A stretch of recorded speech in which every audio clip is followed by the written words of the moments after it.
Assalamualaikum warahmatullahi wabarakatuh. Perkenalkan, nama saya Mahdiatul Fadila dari NPMA 1D02574.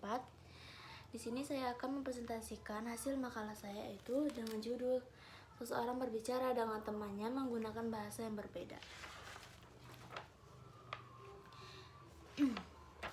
Puji syukur kehadiran Tuhan Yang Maha Esa, karena atas rahmat dan karunia-Nya penulis dapat menyelesaikan makalahnya yang berjudul Seseorang berbicara dengan teman menggunakan bahasa yang berbeda. Makalah ini bertujuan untuk memberikan pemahaman mengenai fenomena penggunaan berbagai bahasa dalam komunikasi antar teman, serta manfaat dan tantangan yang muncul dalam interaksi tersebut. Penulis menyadari bahwa makalah ini masih jauh dari sempurna. Oleh karena itu, kritik dan saran sangat diharapkan demi kesempurnaan karya di masa mendatang. Semoga makalah ini dapat memberikan manfaat bagi pembaca. Adapun pendahuluan yaitu latar belakang. Latar belakangnya yaitu perkembangan globalisasi membuat orang dari latar belakang bahasa yang berbeda sering melakukan komunikasi langsung. Dalam kehidupan sehari-hari, seseorang dapat berbicara dengan temannya menggunakan bahasa yang berbeda seperti bahasa Indonesia, bahasa daerah maupun bahasa asing. Fenomena ini muncul karena kebutuhan untuk mengekspresikan identitas, menyesuaikan konteks, atau mempermudah pemahaman antara penutur.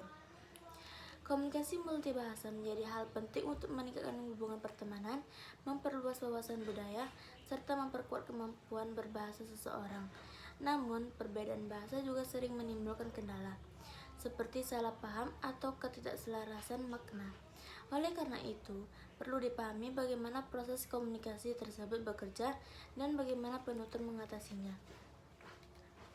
Adapun rumusan masalah yang ada di makalah saya yaitu: yang pertama, bagaimana bentuk komunikasi seseorang dengan temannya menggunakan bahasa berbeda. Yang kedua, faktor apa saja yang menyebabkan munculnya perbedaan bahasa dalam percakapan. Yang ketiga, apa manfaat komunikasi multibahasa dalam kehidupan sosial. Yang keempat, apa saja hambatan yang dapat muncul dalam percakapan multibahasa. Yang kelima, bagaimana contoh percakapan yang menggambarkan penggunaan bahasa berbeda. Adapun tujuannya yaitu: yang pertama, menjelaskan proses komunikasi seseorang dengan temannya yang menggunakan bahasa berbeda. Yang kedua, menggunakan faktor penyebab perbedaan penggunaan bahasa dalam interaksi. Yang ketiga, menganalisis manfaat yang diperoleh dari komunikasi multibahasa. Yang keempat, mengidentifikasi hambatan komunikasi yang mungkin muncul. Yang kelima, memberikan contoh percakapan multibahasa secara nyata. Pembahasan. Pengertian komunikasi multibahasa. Komunikasi multibahasa adalah proses pertukaran informasi antara dua atau lebih penutur menggunakan lebih dari satu bahasa. Fenomena ini dapat terjadi secara bergantian, bersamaan, atau campuran antara beberapa bahasa. Penggunaan bahasa yang berbeda dalam percakapan sering disebut kode switching atau alih kode, dan kode mixing atau campur kode. Alih kode terjadi ketika penutur berpindah bahasa secara sadar atau terencana, sedangkan campur kode seringkali muncul secara spontan tanpa disadari. Kedua fenomena ini sangat umum dalam kehidupan masyarakat Indonesia yang kaya akan bahasa daerah dan terbuka terhadap bahasa asing. Adapun faktor penyebab penggunaan bahasa berbeda. Latar belakang sosial dan budaya.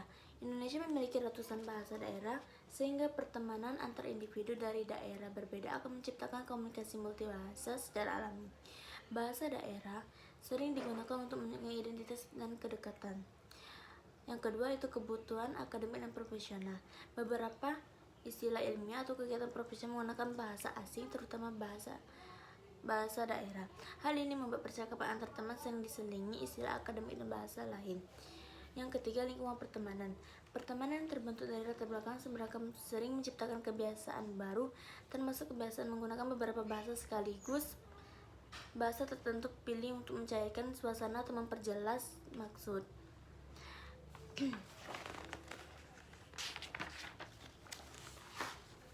Adapun manfaat komunikasi menggunakan bahasa yang berbeda. Yang pertama, meningkatkan keterampilan berbahasa. Berbicara dengan bahasa berbeda melatih kebiasaan linguistik, memperkaya kosakata, serta meningkatkan kemampuan berbicara, mendengar, dan memahami bahasa. Yang kedua, menambah wawasan budaya. Bahasa mencerminkan budaya. Dengan memahami bahasa lain, seseorang juga memahami nilai-nilai kebiasaan dan cara berpikir yang lebih luas. Yang ketiga, memperkuat hubungan pertemanan. Bahasa tertentu bisa menciptakan kedekatan emosional, misalnya menggunakan bahasa daerah dengan teman sekampung atau menggunakan bahasa Indonesia dengan teman yang sama-sama belajar. Membantu menyelesaikan tugas atau pekerjaan. Bahasa asing sering digunakan dalam dunia profesional maupun akademik. Kemampuannya menjadikan komunikasi lebih efektif dalam diskusi tugas atau proyek.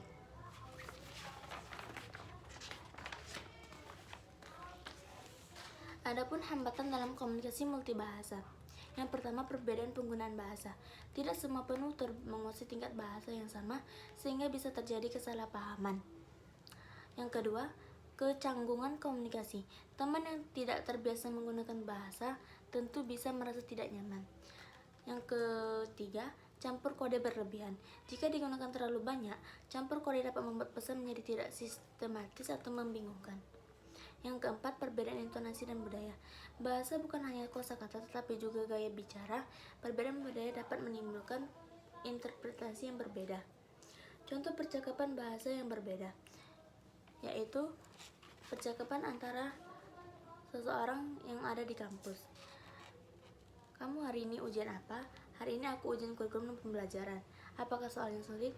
Menurut aku soalnya lumayan sulit, tapi aku bisa mengerjakannya. Apakah besok ada ujian lagi? Ada. Ujian apa? Matematika dasar. Adapun percakapan mereka terhadap bahasa daerahnya itu yang berlangsung saat mereka lagi di kantin, yaitu pakai bahasa daerah, bahasa Bengkulu. Hai Sapira, dengar-dengarnya prodi kita akan ada kayak macak KBS itu dak sisap. Iya dak sih, nanti katanya ada KBS tapi semester 2 kelak katanya. Kira-kira bulan berapa ya kita KBS waktu semester 2 kak ya Sapira? Caknya bulan 3 ini atau dak bulan 4 nih dak sih? Oh iya. Itulah tadi hasil percakapan mereka menggunakan bahasa campuran seperti bahasa daerahnya masing-masing dan bahasa Indonesianya. Dari percakapan di atas tersebut bisa kita ketahui setiap orang pasti berbeda-beda dalam menggunakan bahasanya di kehidupan sehari-hari. Dan pastinya setiap orang itu nggak sama logat bicaranya dalam menggunakan bahasa Indonesia yang baik dan benar. Untuk menciptakan komunikasi yang lebih baik, setiap individu sebaiknya berusaha menggunakan bahasa Indonesia secara lebih tepat ketika berada dalam situasi formal, misalnya di lingkungan pendidikan ataupun di masyarakat. Selain itu, setiap orang perlu menghargai perbedaan logat bahasa, intonasi dan gaya bahasa yang sering muncul dalam interaksi, karena keberagaman tersebut merupakan bagian dari kekayaan budaya bangsa. Dengan sikap saling menghargai dan menggunakan bahasa sesuai konteks, komunikasi akan menjadi lebih efektif dan harmonis. Adapun kesimpulan yang bisa saya ambil dari makalah ini yaitu penggunaan bahasa yang berbeda dalam komunikasi merupakan fenomena wajar dalam masyarakat multilingual. Kondisi ini muncul karena perbedaan latar belakang, tujuan komunikasi, kebiasaan dan konteks tertentu. Alih kode dan campur kode tidak hanya memperkaya interaksi, tetapi juga memperkuat identitas sosial penutur. Namun, penggunaan bahasa berbeda juga dapat menimbulkan hambatan jika tidak dipahami oleh lawan bicara. Dalam interaksi sehari-hari, pilihan bahasa dipengaruhi oleh berbagai faktor seperti latar belakang budaya dan bahasanya, hubungan sosial, maupun tujuan komunikasi. Ketika seseorang menggunakan bahasa berbeda dengan temannya, hal tersebut sering bertujuan untuk mencapai pemahaman yang lebih baik, menunjukkan kedekatannya, dan menciptakan suasana yang nyaman, atau bahkan untuk memperjelas konsep yang sulit diperjelas dalam satu bahasa saja. Dan dengan demikian, penggunaan bahasa berbeda menjadi bentuk adaptasi linguistik yang mencerminkan kecerdasan komunikasi. Adapun saran yang bisa saya ambil dari makalah ini yaitu yang pertama, menggunakan bahasa sesuai situasi dan lawan bicara. Penting bagi setiap individu untuk menyesuaikan pilihan bahasa dengan konteks percakapan. Dalam situasi formal seperti berbicara, bahasa Indonesia bakal lebih tepat digunakan untuk menjaga profesionalisme. Yang kedua, meningkatkan kemampuan bahasa secara bertahap. Penguasaan lebih dari satu bahasa merupakan aset penting di era global.